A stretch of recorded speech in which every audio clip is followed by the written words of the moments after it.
In a picturesque area at the confluence of the Don and Quiet Pine rivers, numerous limestone mountains rise, the tops of which are crowned with strange pyramidal chalk pillars, popularly called divas for their magic appearance.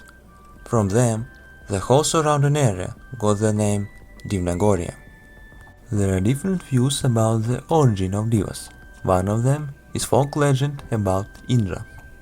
Long ago, the pagan gods came on Mount Gudun, which is located at the confluence of the Don and Silent Pine rivers. But the monster, named Terrible Indra, didn't allow them to live in peace here. There were fewer and fewer people and animals on the banks of the great river Don, which used to be called Tanais in those times. And the pagan gods, with the oldest god Yarila, gathered and decided to fight with the monster Indra, and the battle broke out in the morning. For a long time the gods couldn't defeat the Indra. Then gods swore to turn into stones if they win the battle.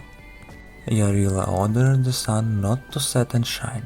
The monster became completely furious from the heat and decided to drink all the water from the river and flood the sun. Indra drank the great Tanais almost to the bottom, and suddenly an evil monster burst. The gods won this battle and turned into stones.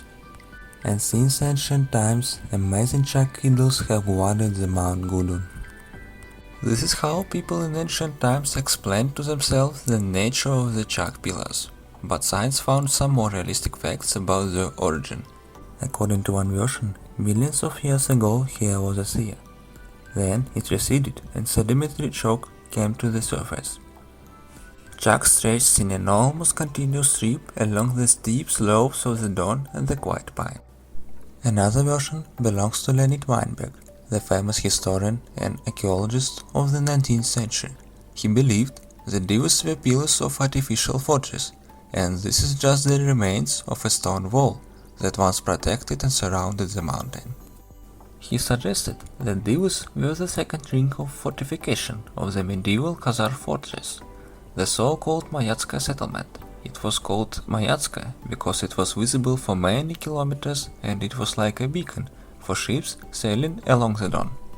After the discovery of divas, Orthodox monks were the first to explore them in the deeps of the mountain, and iron human hand created a different beauty, numerous caves. Since ancient times, Orthodox ascetics have lived in these caves and lit the lamp of monastic life here.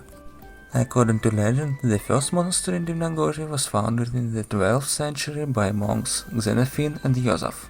They were Greeks who came from the island of Sicily, and they brought the image of the Mother of God, which received the name Sicilian in Russia. Recently, there were found tombstones with inscriptions in Greek where the monks were buried. Greek monks also founded the cave church of Ion Pretek in Smaldivos. The church became famous in 1663. Another religious legend of Divnogorie is related with a young monk Pavel who wandered, collecting donations for a new church bell. He also visited Belagorje, but since he was told that they were robber gangs, Pavel hid the money under a tree on the bank of Don. However, the robbers still attacked the monk. Since that he had no money with him, they began to torture the unfortunate man, demanding that he reveal the secret of the location of the treasure. However, he was silent, and in the end, terminated, he was left at the walls of the Belogorsky monastery. Upon regaining consciousness, Pavel found that he didn't remember anything, including where the donations for the bell were buried. Many years later, Pavel became an archbishop. Together with one monk, he visited a monastery in Divnogorie. There his memory returned. Remembering where the money was, the Archbishop Pavel became very ill. A few days later, he said to the monk about the treasure and died. Another week passed, and that monk was found dead in front of a pit under a tree on the bank of the Don. The money disappeared. Since then, a strange black figure has been seen in these places. People said that this was Black Monk guarding his treasure. There are many more folk legends related with such picturesque but unusual and mystical place as Divnogorie. Today, it is a museum reserve of the Voronezh region, which is visited by more than 60,000 tourists every season.